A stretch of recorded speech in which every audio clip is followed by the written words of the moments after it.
we feel a quote unquote negative emotion or something we don't like, what that means that we need to turn 180 degrees in the opposite direction, and we are going to be in alignment with what we want. We are not taught to listen to what our body is telling us. We're functioning from all these beliefs that do not serve us anymore, so we have to reset those, and that's where a lot of the functional neurology part comes in. Hi, my name is Ariel Campbell, and I help people set themselves free to be the version of who they want to be, to fully love themselves and step into that. And I use different tools like functional neurology and emotional navigation techniques to help them get to that point to fast track their life. Hey, I'm Taylor Davis. Welcome to Wildly Satisfied. I hope you enjoy the show.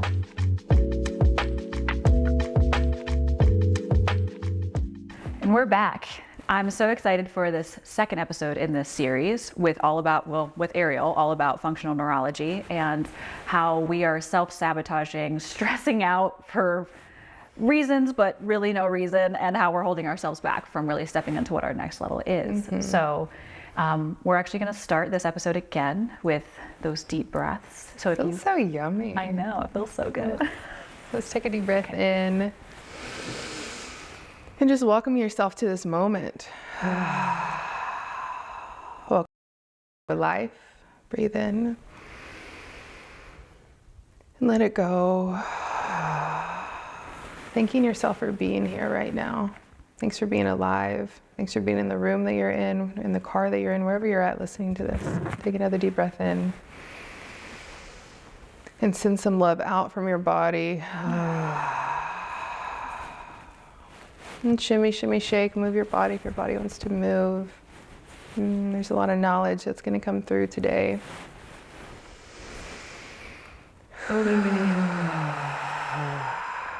So yummy. Thanks.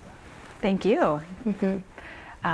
Before we dive in, because this episode, if you watch the first one, we're laying a little bit of the foundation around what she does with functional neurology, as well as what she sees in terms of self-sabotage and what's really holding us back. And I'm excited for, obviously both, but with this, I love, because a lot of what I see online is that people talk about these things, but they don't fully dive into, well, what the hell is this? And what does it look like? And what do you mean brain mapping, body organs? Like, there's so much nuance into what you do, and there's so much like cloudiness online of like, oh, well, it's just like a meditation. It's like, no, that's not what it is. And so I want to get into the specifics and into the details of what you do. And then for anyone who is excited to actually see a full session, and there's some other bonuses, you can subscribe and get access to those. You'll see a private session with me in the bonus. So feel free to drop into the show notes below, and you'll be able to actually sign up for that. So we're going to dive a little bit more into the functional neurology aspect of things. And if you would just like to introduce yourself again for those who haven't listened to the first one. My name is Ariel, and I do functional neurology and emotional navigation. So I really help people close trauma loops that are keeping them stuck. So functional neurology is basically how neurology functions in the physical body. And we can get a little science and heady for a minute. Your body at all points in time, unconsciously, is looking for safety. It has these receptors all over the whole entire body. You have over 17,000 just in your hands. Wow. In the whole entire body, there's millions. And each one of these receptors are going up the spinal column and terminating in the brain, meaning ending in the brain, that is telling the brain, am I safe or not? So your body's ability to perceive that it's cold, that it's hot, vibration, the difference between a mosquito bite and a punch, all those things are all of these receptors in the body. There's also receptors that respond specifically to the limbic system, or how the brain processes emotions. And what I found in my work in the last 12 years of research and practical work is that the hierarchy of importance for survival, and not survival like Maslow's hierarchy of needs, more with survival for safety in the physical moment. So if someone has body pain, or something else that showed up in any kind of dis-ease, okay? You'll go to lots of different modalities that are awesome. I love them all. Massage therapy, chiropractic, acupuncture, cranial sacral, talk therapy, whatever the thing is. And what we're doing is looking at the point of pain. That's the point of pain. And there's actually a whole hierarchy of importance Number one being the limbic system, how the brain processes emotions. Okay. So if we can tap into how the brain is processing emotions, it will trickle down. It's a top-down effect, and it will trickle down. And I've seen people, I fixed scoliosis in 30 minutes once. I've seen people, even myself, healing my body from cancerous cells being present in my body. There was a bug. That's okay. I love it. Very serious.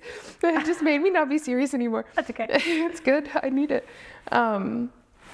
There's so many things that are showing up in the physical body that if we really figure out how the brain is talking to the body and we can reset those receptor dysfunctions, the body can have a new response. It's like the foundation of it all. And what I found is that the brain, the physical body is receiving information. The brain is doing the same thing, right?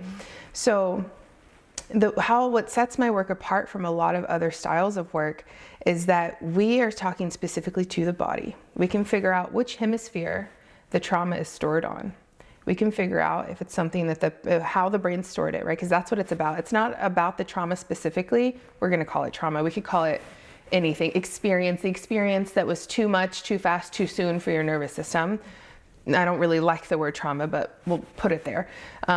So it can be stored on either hemisphere of the brain. And then the brain chooses where it stored it, if it was something you felt, smelt, saw, heard, imagined hearing, imagined seeing. Like when I work with car accidents, people that are afraid of driving again, the fear is normally what's called a constructed visual, where they're like, I can picture a car T-boning me again. And I'm so scared of that my nervous system can't even be okay. I get a panic attack every time I drive. And that's where it was stored. And then the brain does a fascinating thing, that it will store that information in where your organs were when you were in the womb. Oh, okay, tell me more.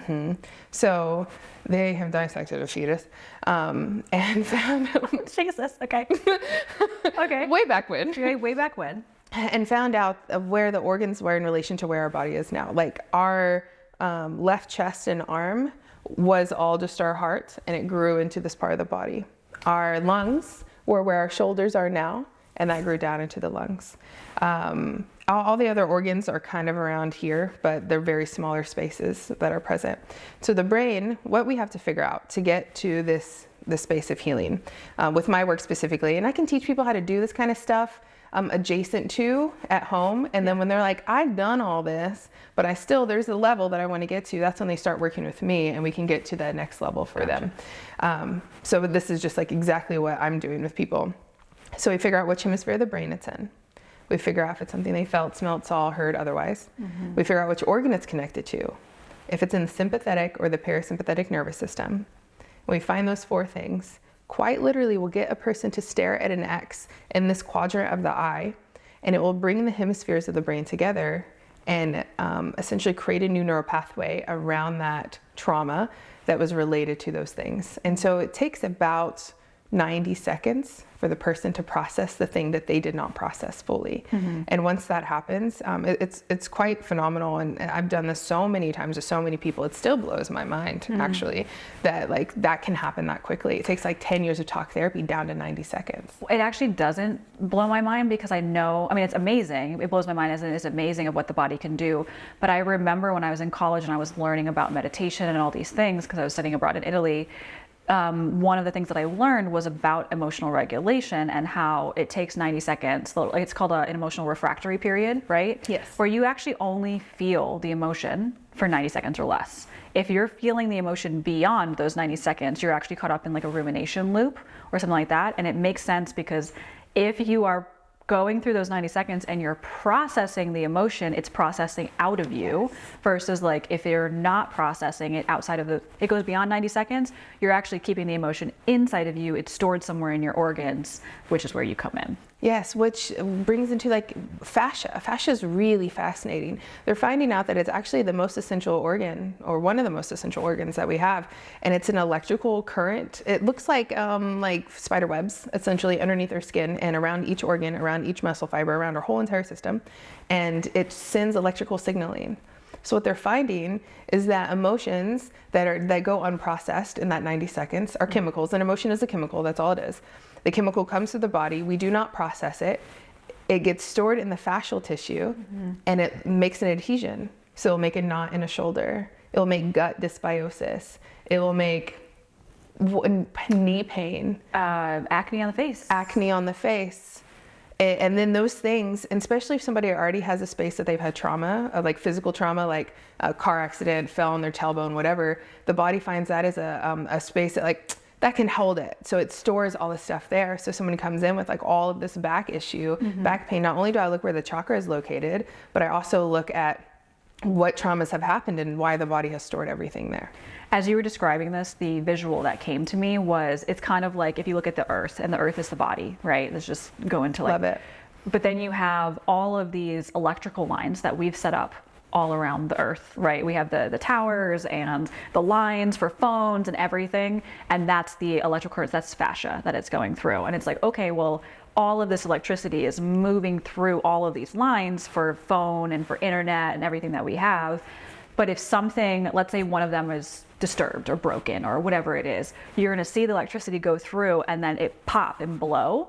And it's like, cool, that's where the divot was. That's where the wound was, whatever it was, where it's like, oh, we can store it here, cool. And it goes. Because it reminded me on such a bigger level. I'm like, oh, if you have not seen this, we can't be friends. Have you ever seen The Matrix? Yes. Okay, thank God, because some people I know have not. So when you finally see the machine city, the first thing that you see, there's the entire world, and then there's the city, and then there's the like electrical currents that are going over it. And that was like the first thing I saw when you were describing this. But in the body, that's what it is, all underneath your skin. Okay, that's amazing. I love diving into this because, and this is another episode series that we'll have. If you haven't listened to it, go listen to it, or it might be coming out soon. With Hannah and Darcy, who do amazing body work. Them. I know, they're amazing, I swear. If you're in Austin, or even if you're not, just go and fly them out, because holy shit, they're fantastic body workers. And one thing that I really got to feel in real time was I did a session with Darcy. This was most recent, I've done so many. And I felt like I had absorbed emotions that weren't mine. Darcy's magical. I know, she's so magical. And I mean, the two of them. Anyway, I can't even get it. Yeah, we can't. We can sit a whole time talking about. No. But basically what I wanted to say was, as I was laying on the table, I could literally feel her like pushing, because it's massage right inside the body work. And she's like pushing down my back. And I can feel her wiping away emotions and things that were stored like in the fascia, and I can feel the emotional release just coming out of me. And when I walked out, I felt 1,000 times lighter. It was like the emotions that I had absorbed from people and like my own and everything had just kind of moved through the electrical lines. So this is fascinating. Keep going.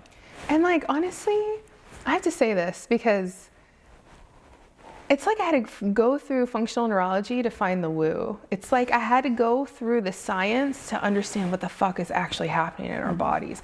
It's so powerful and it's so beautiful. Like, I'm like the biggest skeptic ever. And then I still do this work and I'm like, what is happening? And it's so cool to witness how free people can get once we find these things. So when we actually find the trauma, trauma that the person is experiencing, and we figure out the connection to it, takes 90 seconds. The body will process it, and that will look like, it can look like anything. It can look like someone blinking a lot. It can look like someone being completely still. It can look like someone getting angry. It can look like someone screaming. It can look like someone crying. It can look like one tear coming off the face. It looks like a plethora of stuff considering what their experience was or what the trauma was. Nausea? I know, yeah.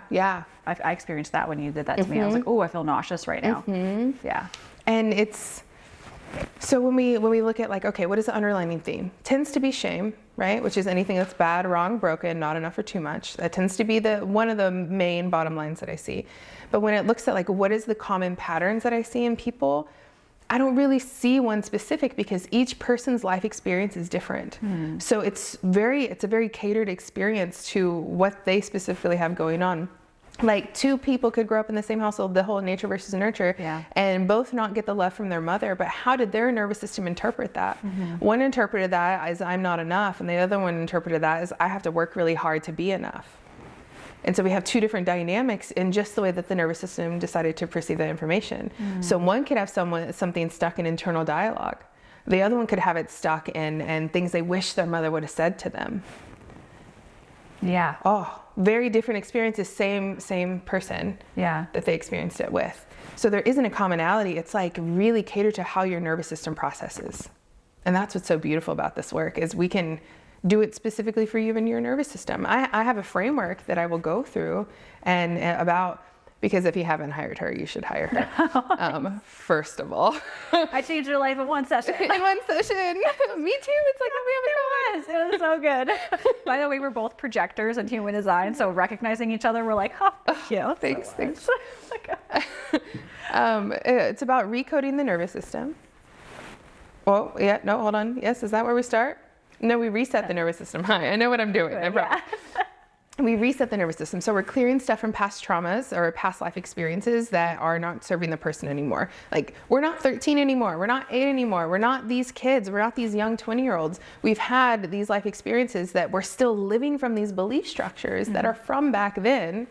I found one the other day that I was functioning from a 13-year-old belief structure about trying to be cool like these people in school. I'm not 13, they're not 13, and that idea of cool is not the idea of cool that I like. Oh, so I still think about that in terms of like, I remember something a boy said to me, not even me directly, but like a friend, and they said something to me, and it still comes up in terms of like how I feel about myself. Remember that, and we'll do that in the bonus session. Okay. It has to do with, the term is nasty. Okay. Just FYI. You're like, oh, let me get to it. Oh, I want to right now, but you gotta wait. You gotta wait. And what's crazy, guys, is that in that bonus session, like here's the thing. Being the owner of the media company and having these conversations, I love being in a form of a wise leader, but you also get to see that I am human and she is human. And like, we get to go through these very human things together, and I'm not afraid to show that. So let's fucking go. Let's fucking go. Continue, because I want to, yes. So we're functioning from all these beliefs that do not serve us anymore. So we have to reset those. And that's where a lot of the functional neurology part comes in. And then we go into the recoding aspect. And so it's like, okay, what do I want to replace that with? If I don't like the things that were present and I realize that they're not mine, or they were mine, but I don't believe them anymore, what do I want to replace that with? And now we regulate the nervous system to the new beliefs that the person wants to feel. So there's different ways we can go about that, and it depends the person what's going to work for them. Like I said in the previous episode, some things are like, okay, this version of yourself that you found that you have discarded or shamed away, we got to bring it to the surface. And instead of letting it go or trying to burn it off or put it in the full moon, we're going to bring it in and we're going to love it and hold it really close, and then ask it, what do you need? What do you need to be loved right now? And that can look like so many things, and each person is different. Like, it will look like me telling a client after a session, like, what does that look like? And they're like, man, my 13-year-old self really loved to swing. And I'm like, mine did too. Me too. Oh, I love swinging. Me too. So go get her an ice cream, go chill at the park. You swing at like 9 p.m. because you're a grown ass adult. And you can do what you want. And you can do what you want. And love that 13-year-old version of self, right? Well, even when you did mine, it was about being seen. I remember that was part of it. And the 3 things that came up for me were speaking, like using my voice, frolicking, because I love a good frolic. Let's go take photos in pumpkin patches and stuff, which I'm doing, by the way, this month. And then travel, which I'm about to go to Bali. By the time this comes out, I'll have already been. But doing all 3 of those things is recoding and re-regulating my nervous system to be able to step into what's next. And I already feel like it, so continue. Yes. Yeah. Yeah. And that's it. And then that's the work. So once we get through the reset, which is the hardest part, I think people really loving the parts of themselves that they believed were unlovable or that weren't worthy or that were dumb or stupid or not enough or a burden. Oh, God bless us all. All those pieces. Once we get through that part, then it gets fun. And then it's like, how can I regulate my nervous system to this good feeling? And that's where the self-sabotage takes place, because people don't know how to regulate their nervous system to that much money or that kind of love or that kind of ease. And so if we can get the nervous system to regulate to that, and what does that look like? Yes. That's also another bonus, because there's a different way of training the brain to do that. And we'll do that in like a little mini session. And also it's practicing, it's titrating the nervous system to that experience. So I had a client who, we'll go into it in a very generic way. There was someone in their family that violated their body when they were younger, and they've done all the therapy, they've done all the things, and they still around a person that's mirrors what that person looked like to them, comes up around them, their nervous system. They go into a sweat, they go into tightness, they can't be around that person, they have to leave, and they want to love this person, and the person's already asked for forgiveness, and they've had this whole dynamic, and so they come to me and they're like, I've been in all this therapy, I've done all this stuff, I've written the letter, I've talked to I've done the whole things, Yeah. and I'm still, I can't figure this out. And once we healed that, processed that aspect of them, now it's like they were so scared. They're like, oh my gosh, it like instantly felt different. Like they went home, took their dog for a walk. Someone that met the same stature and general description of the person who violated their body walks up to them and asks them for something. And they're like, no, I don't have any. And then kept walking. And they were like, oh, my nervous system, I feel fine. And they called me and they were like, I don't know what to do now. What do I do now that I feel like this? And I'm like, you titrate the nervous system. You have a conversation with that person on the phone, and then you invite your environment in on it. So that is the biggest key to success. Invite your environment in on your process. What do you mean by that? For instance, messaging him and saying, hey, I want to see you, but I'm nervous. I don't know if I can be in the room with you, but I want to try.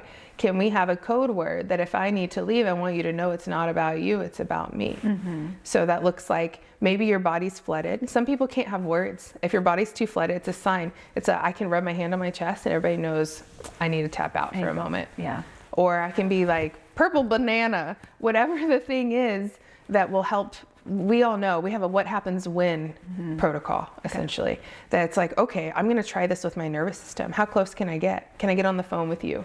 I could do that. That was a little weird, but I did that. Can I be in the same room with you? So it's like pushing an edge, yes, but not falling off the edge, which is what I always say to people when you like, it's fine if you need to push it a little bit. In fact, I encourage that. It's like, okay, let's get on a phone call. Amazing. Let's get in a room. But it's not like, hey, the first time that I'm recalibrating my nervous system or whatever, it's not going to go, hey, I'm going to get one-on-one with you in close quarters and we're going to have this conversation. Like that might be too much for the nervous system. So yeah, exactly. Yeah.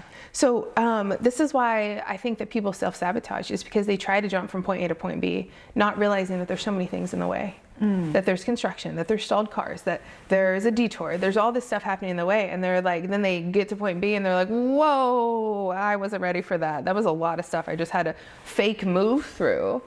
And so an example is like someone is like, I'm ready to start a morning routine and I'm going to wake up at 5 and then I'm going to meditate for 20 minutes and then I'm going to go for a walk and then I'm going to drink 35 ounces of water and then I'm going to do yoga. It's like they try to add all this shit on at once. Even meditation, the only thing about meditation, the truth about meditation is about being present. That's all it is. That's it. It's not about not thinking thoughts. Nope. It's not about none of that. It's about thinking a thought and being like, oh, that was a thought. Okay. Letting it pass by like clouds. Yes, and just keep setting and being in it.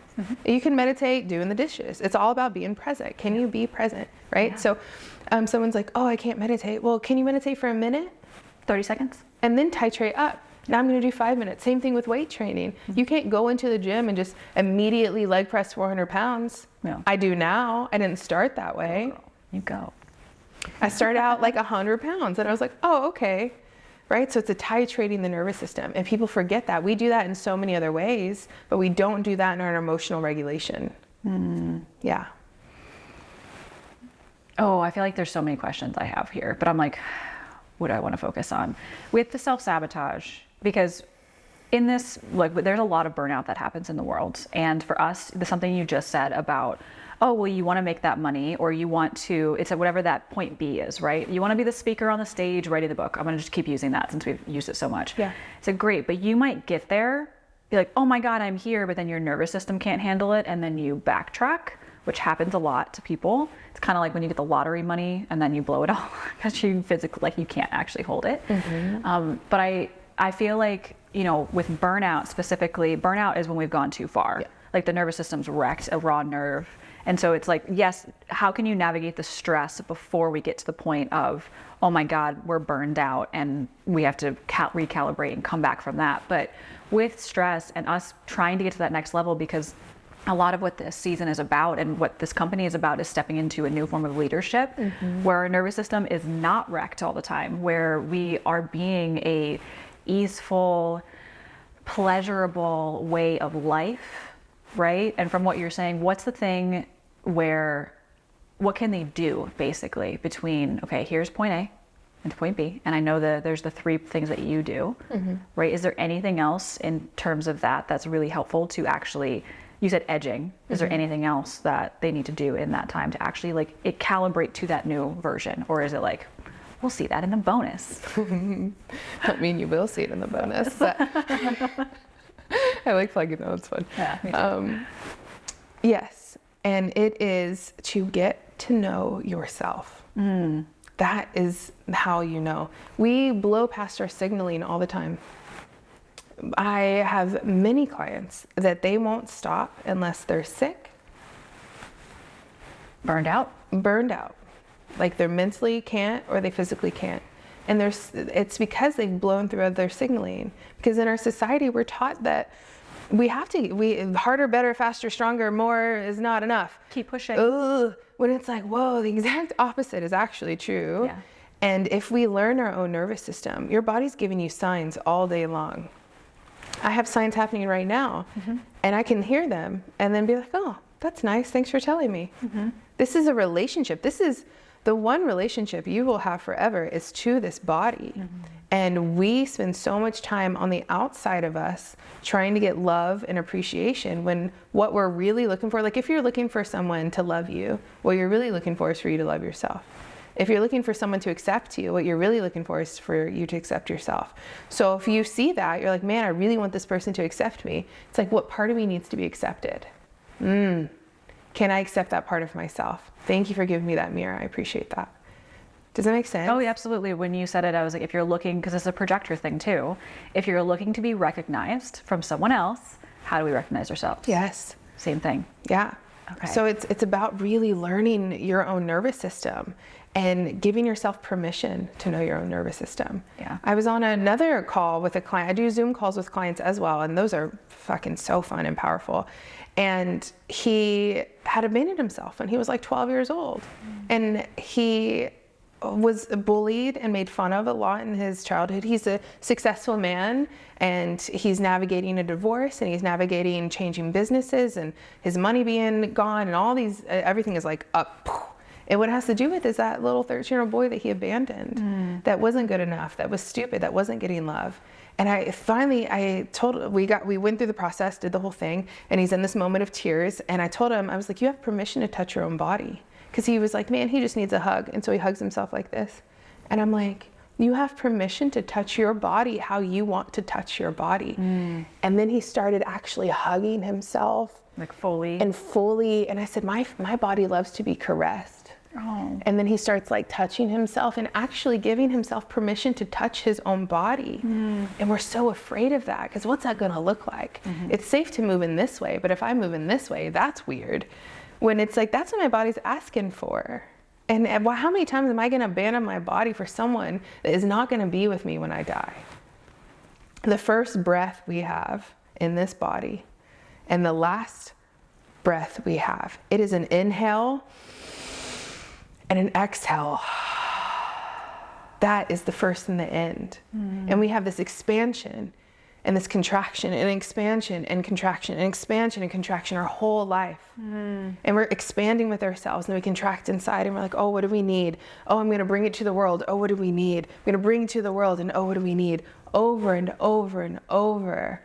And then we take our last contraction. We take our last, and this is it. It is just us.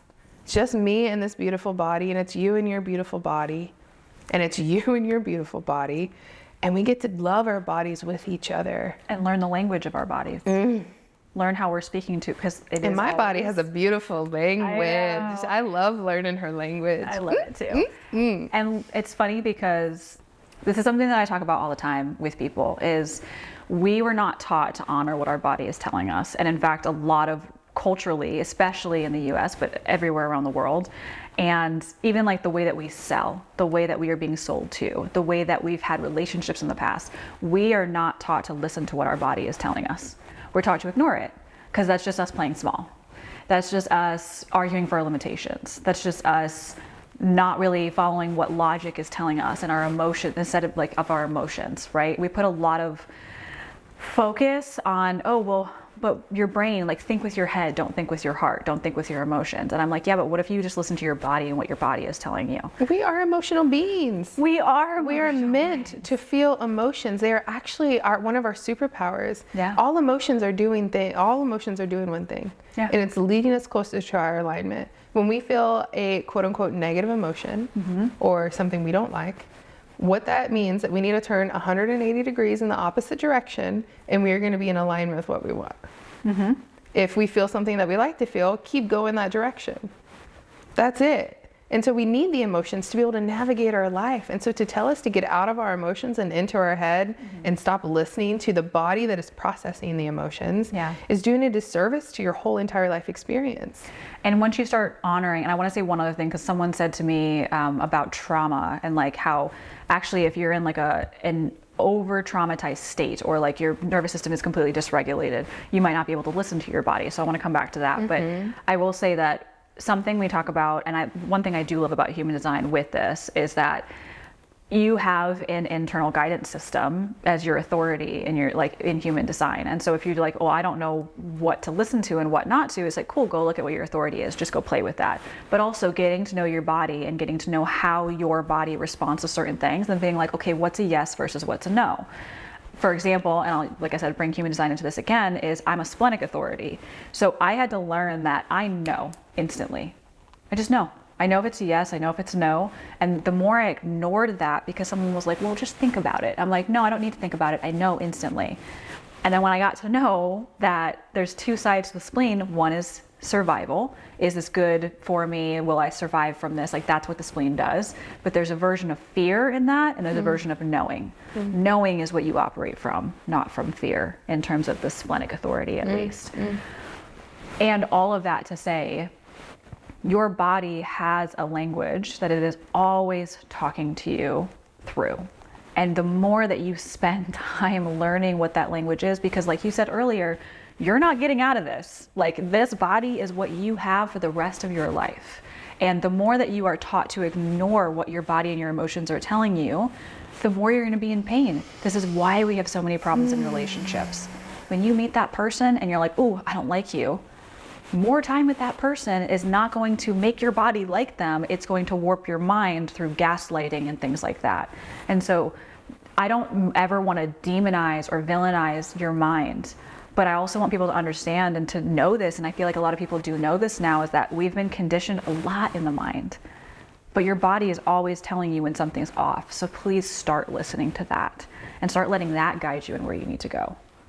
And to touch on what you were saying earlier, that people that have a lot of trauma or they have a very dysregulated nervous system, and they can't listen to their body because they can't trust it.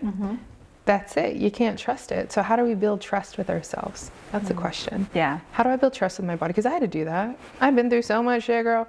Me too. that I didn't trust it. I don't know what it like it because it did not lead me into intuition versus instinct, right? Yeah. Like, it did not lead me into negative experiences, but I had negative experiences because I was not listening to the actual signals that were taking place. And so how do I build trust with my body? I say I'm going to do something and I do it. How do you build trust with your body? Is how you build trust with someone else. How do I build trust with you? Yep. I'm doing something in alignment with who I am, integrity. With my words. And with my words and with my actions. Yes, they match. It's honestly, what you're saying is like the purest form of integrity. Are you in integrity? And start relearning what your body is saying through that. Because, and then you'll know. Yeah, and I had the reason why that question had come up was because in one of the series, Lindsay and I, you have not met Lindsay, but she's absolutely amazing, really into human design as well.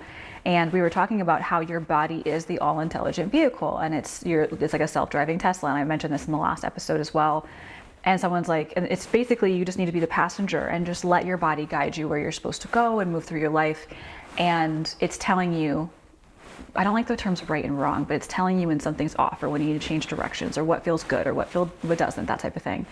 And someone's response was, well, yeah, but if someone's dysregulated, like, they can't do that. So what about that, type of thing? And I'm like, this is where you get to learn to trust that. And when the body, it's not good or bad. What's happening is, what is your intention? Where are you trying to go? If my intention is to have a loving partnership, but I'm going to the club and meeting somebody, and my nervous system don't like that, my body's being like, no, girl, that's not what we're doing, because that's not my intention. And so our intentions can change constantly. And then it's figuring out, what do I have an intention for this experience? What is my intention for this moment? And how do I stay in integrity with that intention? If I want to start working out and eating more healthy, and then I eat fast food, which is not my reality at all, but I'm just saying, if that is a thing, that is not living in integrity. So I'm not building trust within myself, and then I'm not building a relationship with my body the way that I said I wanted to. And so what is my intention? My intention is to feel comfortable when I get down, if that was my reality, right? What is my intention? If I'm not doing the thing that I said I wanted to do, why am I not doing it? Because my intention internally is something completely different. What is my intention? It's to stay comfortable. Okay, what part of me wants to stay comfortable? The part that's scared is scared of whatever it is. And then it's like, okay, now I got to bring you in. Do you see the levels of what we're playing with? Yes, and literally on top of that, we talked about this in the last episode, there's the two parts that are like, this part actually wants to stay comfortable, even though this part's like, but no, we want to go be in a relationship.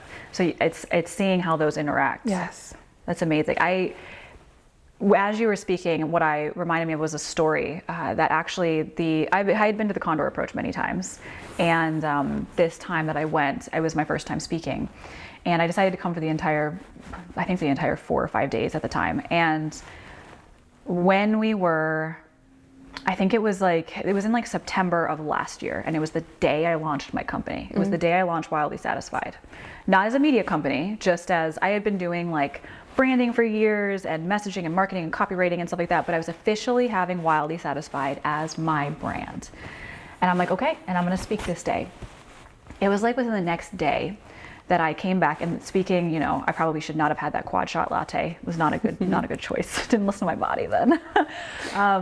But it was great, and I had so many. It was an amazing experience. The next day I came back, and I had they had cold plunges there, and I was like, oh my god, I'm going to do the cold plunge. And I actually have video from this, and it's one of the most profound experiences of my life. I was like, I'm going to do the cold plunge, but then every break I couldn't do it. Who'd you do it with? I cannot remember her name, but she's blonde, wavy hair. They had come to yeah, one of the experiences. Her name just left my mind too. Kristen? Nope. No? Okay. Oh my God, I'm so sorry. I'm so sorry too. I love her. I know, I like too. a lot. Yeah, I'm like, what is happening in my brain right now? But what was weird was we were sitting there, and of course we're listening to Toss speak, and someone else that was on the road that I was in, I was like, why am I so resistant to getting into water, like cold water?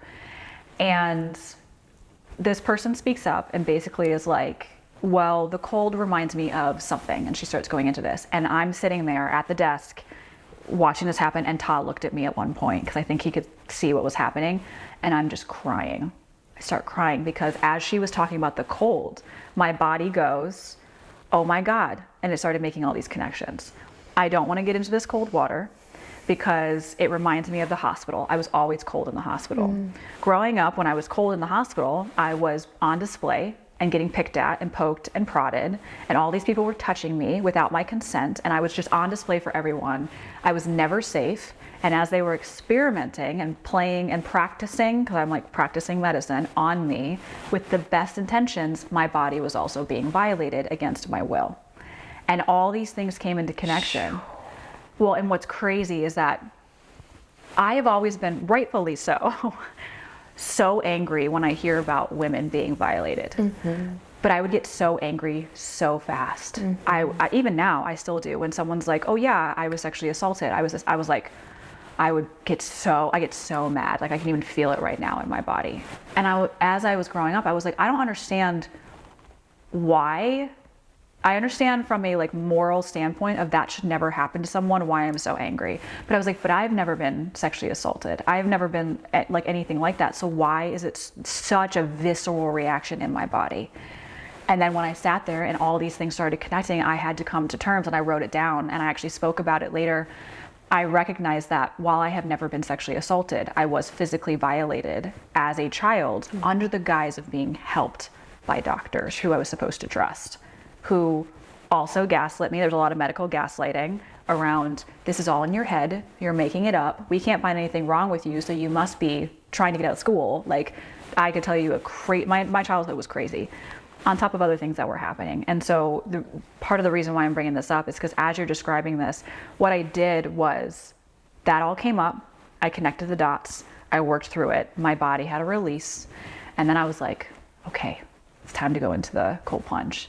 And then I ended up getting into the cold plunge. She guided me right through it. I dove right in. I like went under. I was like, I'm not getting into that. I'm not like stepping into this. I'm diving in. We're just ripping this shit out, right? So I dove in. When I came up, I had no breath. And she was like beautifully guiding me through it. She's incredible. She's so incredible. And my eyes were closed. And I was like, I can't open my eyes. It's not safe. And she's like, it's safe. You can open your eyes. And so she was like recalibrating what was happening when I was in the most freaking cold and the cold plunge. And I opened my eyes and there's all these people staring at me of like being on display. And then suddenly I started speaking in front of people more in the last year. Like there's just these things that we don't realize that are so embedded in our body, that our body is trying to tell us that if we just reset it and recode it and regulate it and like recalibrate and all these things, you can move faster into what you want next. And so I just felt really called to share that because it was such a profound shift. And I'm sure that like even in your sessions you have people that they're like, oh my God, The beauty is that once you get to know your nervous system, you're going to know what you needed. That is not something I could have done for you. That's something that the water did for you. Yeah. And that's so powerful, and everything's just so perfectly guided, right? Like when we really settle into that and really trust and surrender, which is where I'm at right now, like really just surrender. Me too.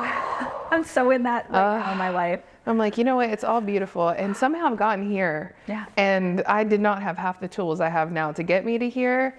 So I know if she can do it, I can fucking do it, and we're gonna be great. Yeah, you're your version. We're juicy and we're yummy and everything's perfect.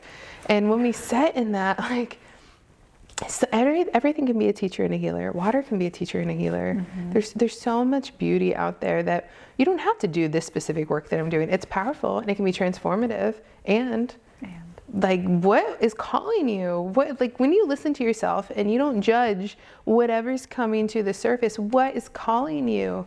And if you don't let anyone else deter your beliefs or your passion or your desire, and you just follow it, where is it going? Because I truly believe in the deepest part of my soul that we all have purpose and that we are all being guided towards that purpose, and we meticulously talk ourselves out of it. Oh yeah. And we get to stop doing that now. We're in a time and space when things are moving very quickly, and healing doesn't have to be quick.